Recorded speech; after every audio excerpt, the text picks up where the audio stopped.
नमस्कार दर्शक बंधु चलतु देखने आज सकाळ किसी गुरुत्वपूर्ण खबर जदि एपर्यंत वीडियो को लाइक करना वीडियो को लाइक करने सह चैनल को सब्सक्राइब कर कमेंट माध्यम जानतु आपण मैंने क्यों जिलूर देखुंत जहाद्वारा ये गुरुत्वपूर्ण खबर आपण पाखे सर्वोदय पहुंच नंबर 1 दुई दिनिया बैंक धर्मघट स्थगित मार्च 24 और 25 तारिख में होगाक बैंक धर्मघट स्थगित रही 9 दफा दाबी unified forum of bank union पक्षर धर्मघट डाकरा दि जाता आज श्रम कमिशनर आलोचना पर unified forum of bank unions पक्षर दुई दिन बैंक धर्मघट स्थगित रखा सूचना दी जाइए। सूचना योग्य 9 दफा दाबी united forum of bank unions पक्षर दी जाइए दुई दिनिया बैंक धर्मघट में 6000 बैंक शाखार 77,000 कर्मचारी सामिल होते। नंबर 2 गृहमंत्री अमित शाह आज राज्यसभा संबोधित कर गृह मंत्रालय कार्यप्रणाली उपर आलोचना करने समय से कहते गत 10 वर्ष मध्य देश में एपरी काम होती जहाँ स्वाधीनता परठार होई नथिला।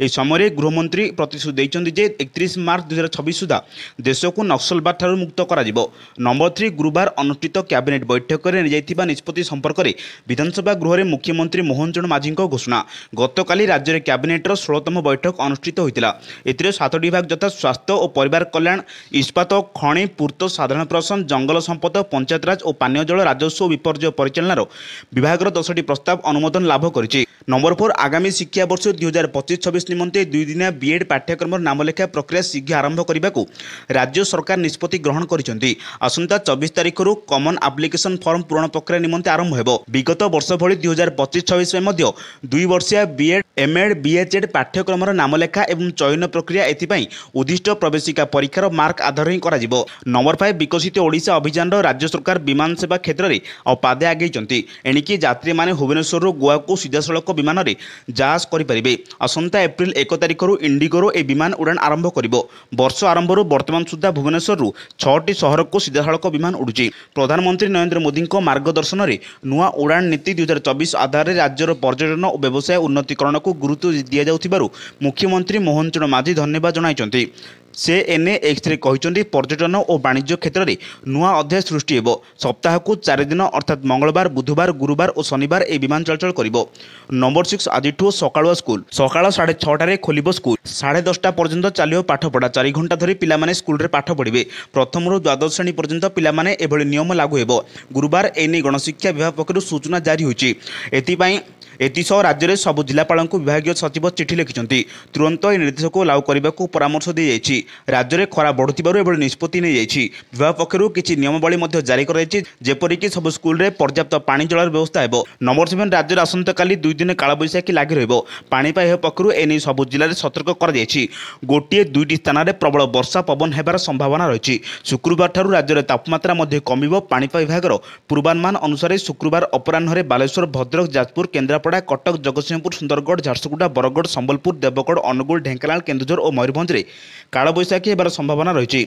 नंबर 8 दक्षता विकास क्षेत्र में ओडिशा रे खोलिबो गोटे सेंटर ऑफ एक्सलेंस। एने दक्षता विकास और औद्योगिकता तथा शिक्षा राष्ट्रमंत्री जयंत चौधरी सूचना देते। लोकसभा भवन में मुख्यमंत्री को केंद्र मंत्री जयंत चौधरी गुरुवार साक्षात करछंती। राज्य में विभिन्न केंद्रीय योजनार कार्यकारिता उपर आलोचना करछंती। बैठक में ओडिशा रे अधिक दक्षता विकास केंद्र खोलिबा संपर्क में आलोचना होइतिला। चलित वर्ष बजेट रे दक्षता विकास क्षेत्र में 5टी सेंटर ऑफ एक्सलेंस प्रावधान रखा से गोटे ओडिशा रे खोला बोली केन्द्रमंत्री कहते। नंबर 9 राशन कार्ड फेराइलाणी 23,138 अयोग्य हिताधिकारी। तेबे राशन कार्ड फेराई परिवार सदस्य संख्या 27,844। सेहीपरि राज्य में 4,08,107 भूत कार्ड को बाद दि जाइए। मृत्यु पर भी ये लोक नाम सामग्री नहीं जाऊला जहां एवं चिन्हट कर। तेज खाद्य सुरक्षा योजन 97,55,442 कार्ड रे 3,30,28,880 हिताधिकारी रही कांग्रेस विधायक सोफिया फिरदोसों प्रश्न जोगाण मंत्री कृष्णचंद्र पात्र सूचना देते। नंबर 10 आसंता एप्रिल 2 तारिख प्रत्येक विद्यालय में प्रथम श्रेणी और शिशु बाटिका निमंते नामलेखा आरंभ हो। नामलेखा बयस को 6 वर्ष रखा एथिपाई शिक्षक शिक्षा निर्देशालय और राज्य शिक्षा गवेषणा और प्रशिक्षण परिषद तरफ पिलांक पई कार्य पुस्तिका, शिक्षकों पई शिक्षक सहायता पुस्तिका प्रस्तुत कर।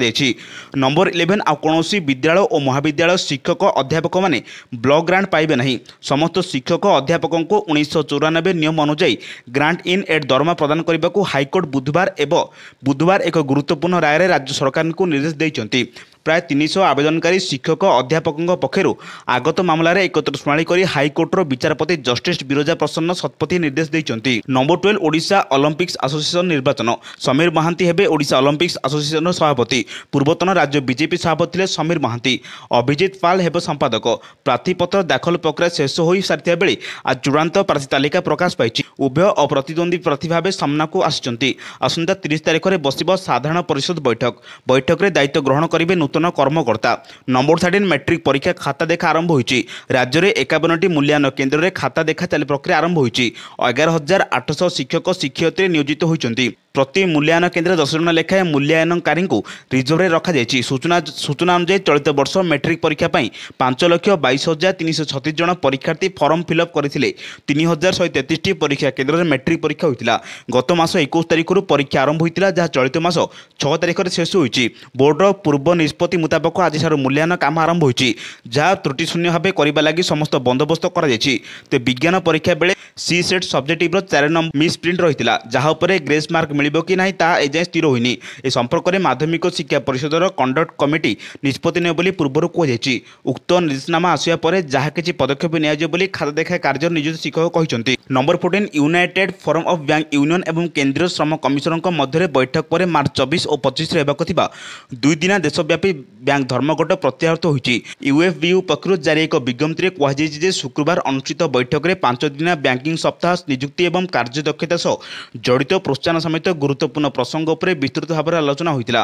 नंबर 15 द्रुत गति बढ़ी चली सुना दर दिनकू दिन नुआ रेकर्ड जोड़ी चली हलदिया धातु। मार्च 15 अंतर्राष्ट्रीय बजार में आउंस पिछा सुना दर $3,000 पार करुच्ची। मार्च 20 में भारत में यह $3,037 कारबार करुच्ची। संप्रति भारतीय बजार में 10 ग्राम पिछा 19.9% शुद्धता विशिष्ट सुना दर 91,000 टंका पार करुच्ची। एभली स्थिति सुना निवेशकों एवं सुवर्ण बेला। चलित वर्ष यह धातु लक्ष्य छुईबा ने आकलन कर बजार विशेषज्ञों पोर्टफोलियो रे सबुठारु उत्तम प्रदर्शनकारी आसेट पलटि हलदिया धातु। गत वर्ष सुना देइथिला 33% रु अधिक रिटर्न अर्थात आलोच्य अवधि में धातु 33% रु ऊर्ध्वर बढ़िथिला। यूकेट निवेश तुलन में सुनार निवेश भल लाभ देइछि। ए वर्ष एजाबत सुना दर 14 वर्ष बढ़िलानी। मात्र 210 दिन में यह आउंस पिछा $25 रु $3,000 पहुँचलानी। यही गुरुत्वपूर्ण खबर पाइबा आम चैनल से जोड़ी रुहतु। जदि एपर्यंत वीडियो को लाइक करना वीडियो को लाइक करने सह चैनल को सब्सक्राइब करी कमेंट माध्यम जानतु आपण मैंने क्यों जिले देखुंत जहाद्वारा गुरुत्वपूर्ण खबर आपण मान पाखे सर्वोदय पहुँच। ब्यूरो रिपोर्ट सावधान ओडिशा।